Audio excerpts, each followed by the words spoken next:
I wanted to be the representation I didn't see in the mainstream. And, I identify as transgender. But in the Indian queer space, when you say LGBTQIA+, there's hardly any representation in mainstream cinema or in mainstream performance-based industries.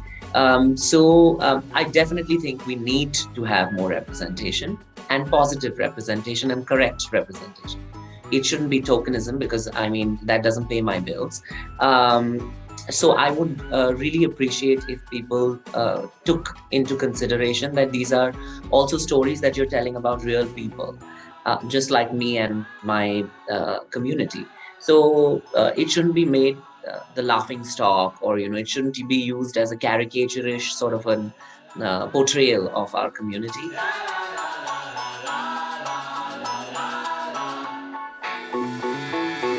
I would like to believe that Sushant is becoming closer to how fabulous Rani is. I think we underestimate the power of our audiences. We've always done that. And I think that, we conveniently say this is niche and this is massy. And I would like to just bring to your notice that drag has been a part of Indian culture and the cultural ethos from time immemorial. It's not a new development in our country. It's unfortunate that we didn't claim that space and name it something. We could have named it anything, but the performance art of drag has always been part of our culture.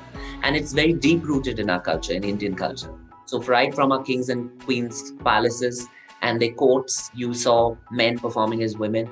Right from smaller towns to bigger cities, you still see people performing during our bigger festivals like Diwali and Navratri.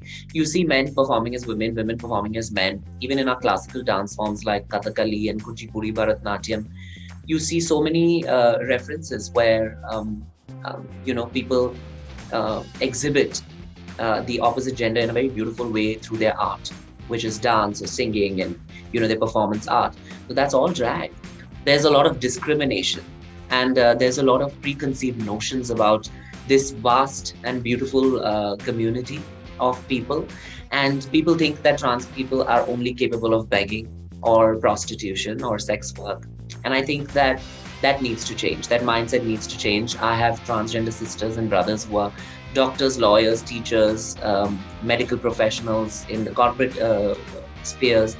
You see people like me who are in the entertainment industry and flourishing. And I think that it's not because our gender is this or that. It's because our talent speaks louder than our gender.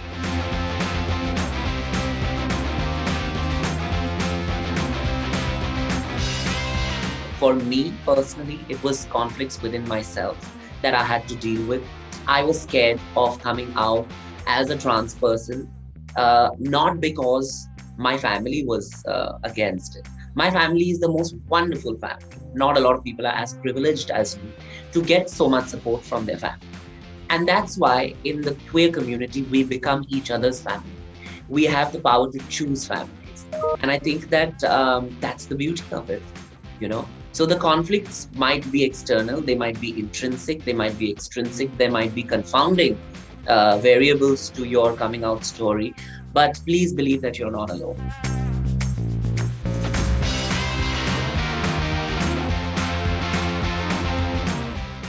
I think we also tend to forget that we are the land of Kama Sutra. We're the land of sexual, liberation. And I think that during the colonialization period is when the British could not deal with the fact that we were so advanced in our thoughts and spirituality, and we believed in body, mind, soul, and all of those things, and that we were so sexually evolved that they curbed us, and then they kind of oppressed our sexual how can I say, sexual freedom. And that's when they created rules like this. Our country has never been disrespectful. It has not been as respectful, but it has never been disrespectful. And they're not dissed us. Like, we have not been hung for being gay. I definitely think there has to be more policies made for transgender women, especially trans women. I'm a trans person.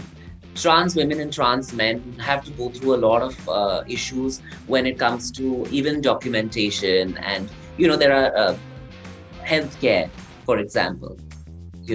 We recently launched the first transgender clinic, all transgender clinic in Hyderabad, with John Hopkins University, and with some absolutely amazing people. So it's like a transgender-led clinic. About now, you have medical professionals who are transgender. There are doctors who are transgender who are handling these clinics. So after a point, you're just like. Uh, they are doing everything. Why aren't we giving them provisions? Why can't we give them basics like education? If you can educate your girl children, you should give education to trans people, because a lot of them are asked to leave their homes when at a very young age, so they don't finish their education. So in a recent post on my social media, I have contributed 50% of my earnings through my tour to transgender education. Now, if one person, now I'm not a billionaire or I'm not a millionaire or whatever, but if I can do my little bit, so we need to make policies. We need to create awareness and advocacy through advocacy and sensitization. But one thing I need people to understand is that the one thing you have to give to people is respect.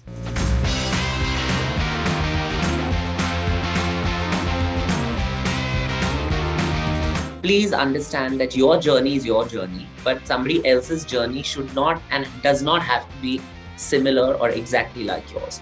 So respect. I start with respect, I end with respect every interview. So I'm like, please respect. इज्जत देना कोई बड़ी बात नहीं है इस दुनिया में.